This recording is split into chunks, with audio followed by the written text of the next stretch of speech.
Born in 1851, Carl Lumholtz was a Norwegian explorer and ethnographer. In 1880, he traveled to Australia and spent 4 to 5 years there, doing ethnographic and zoological investigations. In the following quote, Lumholtz is referring to women who worked as servants at Townsville. Quote, 3 blacks were servants at the station, and were therefore civilized. But their life here had not had any visible influence on their morals.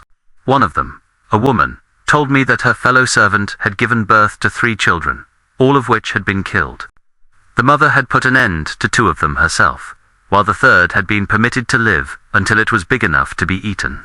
The one who told me the story had herself put her foot on the child's breast and crushed it to death. Then both had eaten the child. This was told me as an everyday occurrence, and not at all as anything remarkable. It happened in 1883, about 100 miles from Townsville, that a child which had died a natural death was eaten, and that the mother herself took part in the feast. A day or 2 later, she too died and was eaten. End quote. Lumholtz elaborates further. Quote, in some parts of Australia, women's breasts are cut off to hinder them from nursing children. In Western Queensland, at Westlands Station on Thompson River, a woman belonging to a tribe of civilized blacks gave birth to a so-called half-caste child, that is, the offspring of a black mother and a white father. Such half-breeds are not as a rule much liked, and are therefore usually killed by the blacks, who are in the first stages of civilization.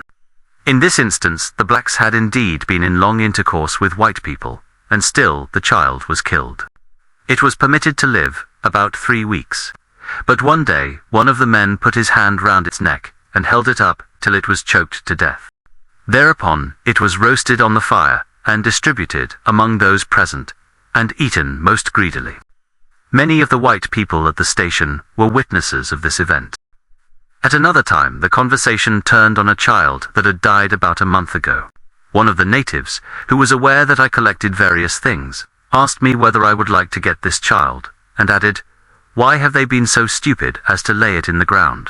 You and I will dig it up and hang it in a tree to dry." He was very eager to undertake this work for me, hoping thereby to earn some tobacco. The child's mother, who had not thought of the possibility of getting any profit out of her dead child, became from this moment very eager to sell it. End quote. Thank you for watching.